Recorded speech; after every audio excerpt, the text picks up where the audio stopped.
As pessoas costumam ver em você, no seu rosto, como expressão justamente de um dom, de uma graça ou de uma virtude. Vamos falar um pouquinho sobre isso na palavra de hoje.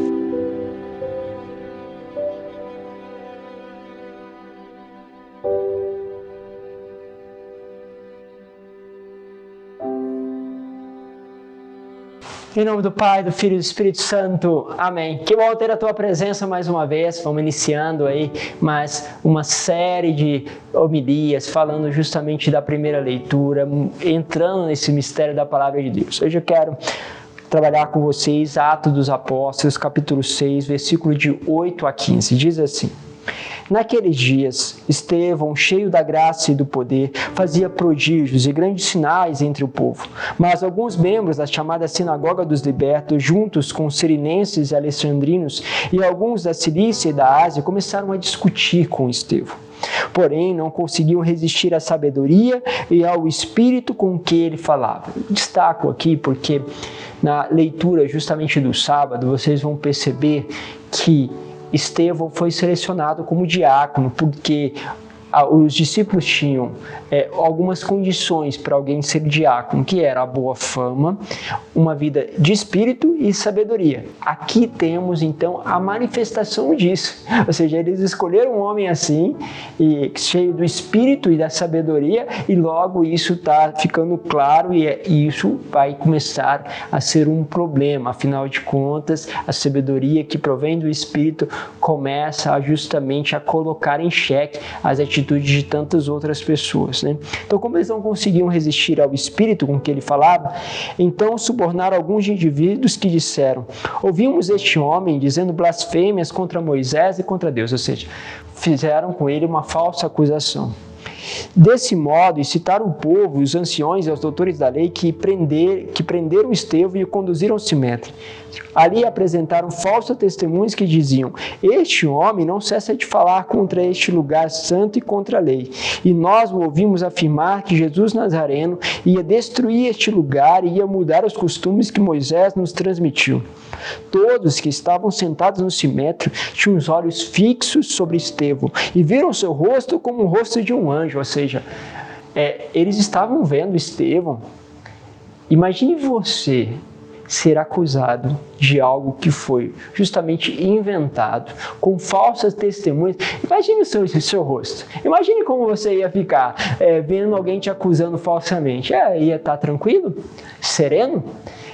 Ou ia ficar com a cara fechada, bravo, com ódio, com um olhar justamente de vingança.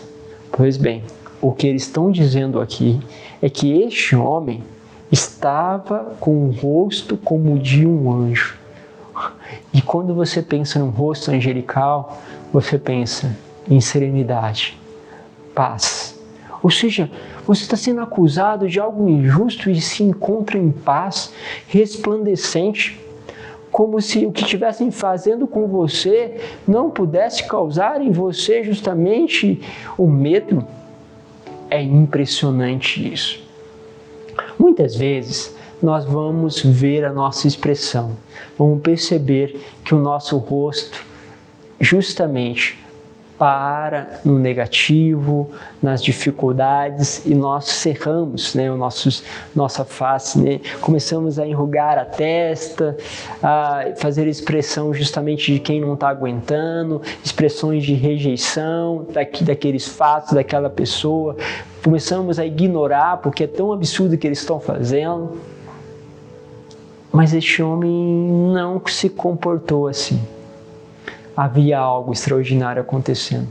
Muitas vezes você também pode viver expressões diferentes. Alguém possa ver em você uma expressão de pureza, de simplicidade, de acolhida.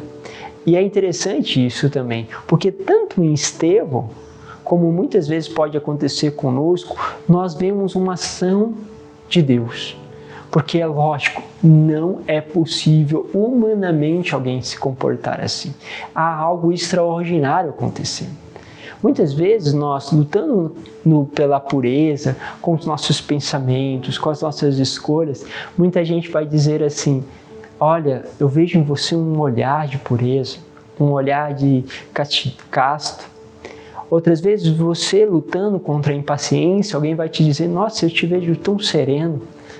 Uma pessoa que passa tanta serenidade. O que no fundo está acontecendo aí? É que quando você luta contra algo, e Deus mesmo percebe a tua luta, as tuas escolhas, esta luta vai transparecer como graça para os outros. E isso acontece muitas vezes, Padre. Quantas vezes alguém fala comigo que eu tenho um olhar de pureza, que eu tenho isso, Padre, olha só, e começa a falar todas as dificuldades com a castidade, com todas as dificuldades com a pornografia, com isso, com aquilo.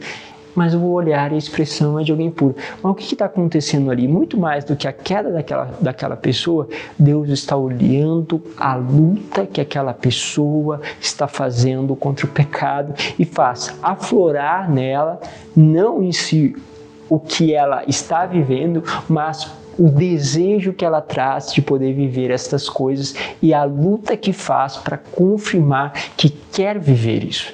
E assim acontece em relação à paciência, à serenidade, à paz, à mansidão e tantas outras virtudes, a humildade. Então, muitas vezes, aquele que transparece toda a humildade, você vai falar com ele, ele vai falar assim, nossa, Padre, eu sou tão orgulhoso nisso. E às vezes é verdade mesmo, é orgulhoso. Mas o que passa é uma humildade. Por quê? Porque Deus começa a resplandecer naquela pessoa por causa das suas lutas. Isso você vai perceber na sua vida. Talvez você que está justamente me vendo possa ter experimentado isso inúmeras vezes. No dia que você está mais lutando, o dia que é mais difícil, alguém vai lá e fala, não, como você é humilde, como você é sereno, como você traz essa pureza. Então, é isso, né? Não só a pureza a nível de sexualidade, mas a pureza de coração. Então, perceba todas essas coisas. É uma graça, porque Deus faz assim com aqueles que buscam viver sobre a sua autoridade, buscando uma vida virtuosa. Deus começa a transparecer-se, a transfigurar-se na vida daquela pessoa, apesar dos seus erros e falhas. Deus os abençoe, Pai, Filho e Espírito Santo. Amém.